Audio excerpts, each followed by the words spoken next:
আমি ওমকাৰ সৃষ্টি স্থিতি আৰু প্ৰলয়ৰ আমি একমাত্ৰ কাৰণ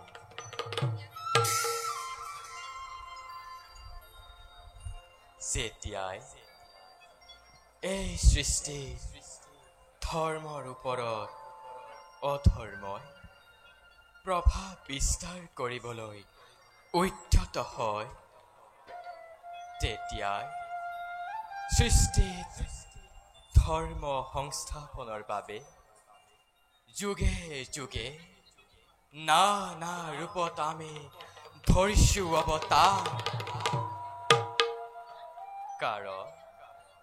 কাৰণ আমি এই সৃষ্টিৰ গৰাকী কাৰণ আমি বিষ্ণু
সৃষ্টিৰ মহাপালক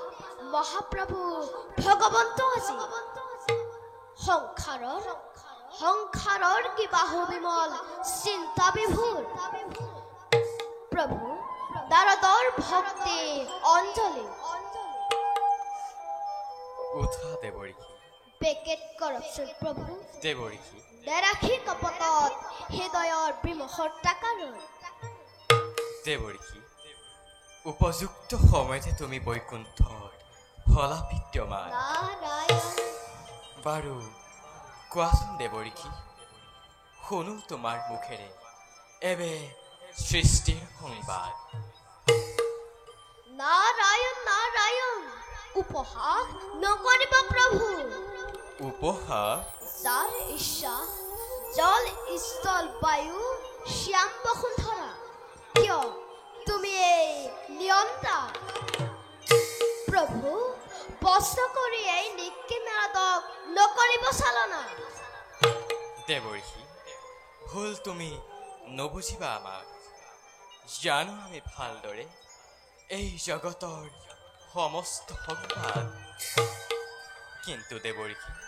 চাতুৰ্যতাৰ সাক্ষাৎ মূৰ্তি তুমি তোমাৰ মুখেৰে চাতুৰ্যপূৰ্ণ বক্তব্য শুনি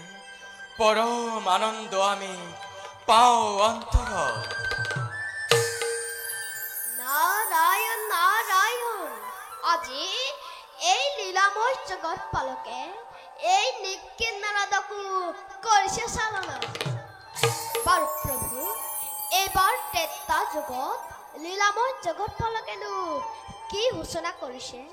তাৰ খবৰ ল'বলৈ আজি এই নিকি নাৰদ এই বৈকুণ্ঠলৈ প্ৰৱেশ কৰিছে প্ৰভু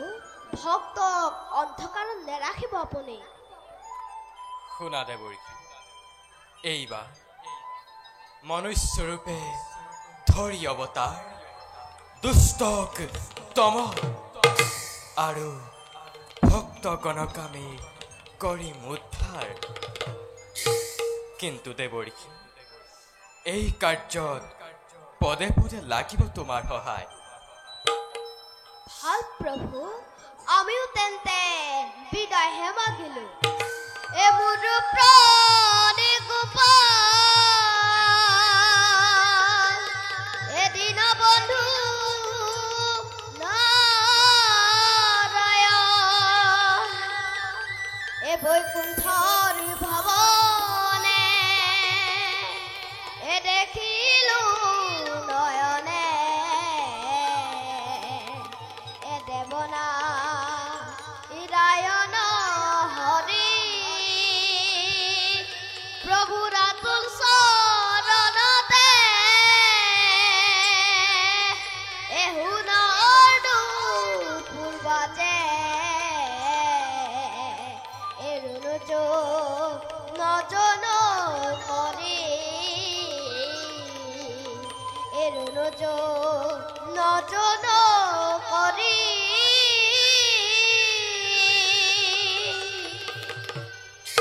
নাৰায়ণ নাৰায়ণ নাৰায়ণ,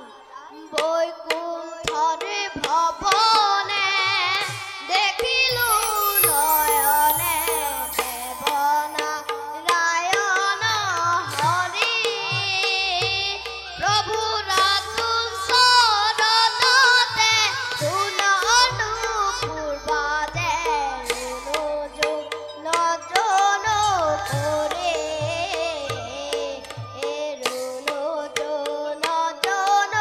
কৰি,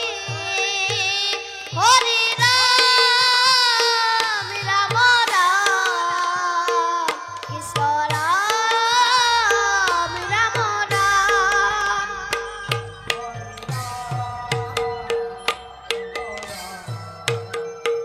কৃষ্ণ ৰাম ৰাম ৰাম,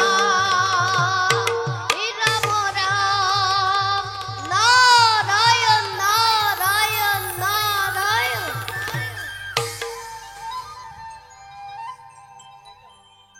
যাওঁ, এবে নিজ কৰ্তব্য